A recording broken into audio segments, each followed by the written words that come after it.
खुलुमबाय स्टुडिअ दङ आं राजिब बसुमतारी थांनाय साननैसो सिगां जोंनि बडलेण्ड बुब्लिनिफ्राय आं नोंथांमोननि गेजेराव मोनसे खौरां होदोंमोन आरो बे खौराङानो जाहैबाय डक्टर अनजालि दैमारि दैदेननाय एपिबि राजखान्थि हान्जाया गोमानानै दं होनना नोंथांमोननि गेजेराव आं लाना फैदोंमोन नाथाय दिनैनि समाव हरखाबै बिथांमोना प्रेस रिलिज ससियेल मिडियानि गेजेरजों डक्टर अनजालि बिथाङा समाजारि बिजोङाव बे समाव पोस्ट हगारनायखौ नुनो मोननाय जादों बे समाव जा प्रेस रिलिजआ थांनाय मार्च दानावनो एबा 23 मार्च दानावनो जादों एबा फोसावदोंमोन नाथाय बेखौ समाजारि बिजोङाव फोसावनाय जायाखैमोन एबा ओपन भाबै रावनोबो दिन्थिनाय जायाखैमोन गावनो बिथाङा गावनि फेसबुक पोस्टनि गेजेरजों रिलिज खालामदों प्रेस रिलिज होननानै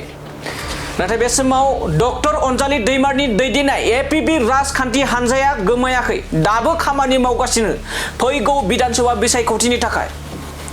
जों नोंथांमोननो साननै सिगां फोरमायदोंमोन दे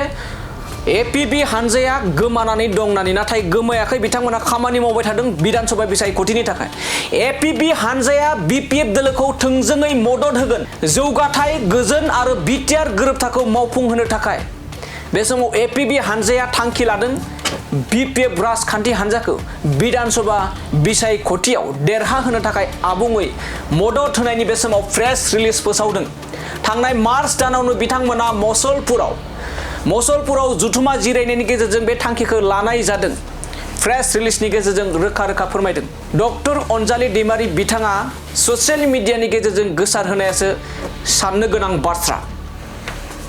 दानिया नायलांदों बिदिब्ला मा जाहोननि थाखाय डक्टर अनजालि दैमारिनि दैदेननाय एपिबि राजखान्थि दोलोआ फैबाय थानाय विधानसभा बिसायख'थियाव मदद होगोन नोंथांमोना एक्सक्लुसिभ प्रेस रिलिजखौ नोंथांमोना नायलांदो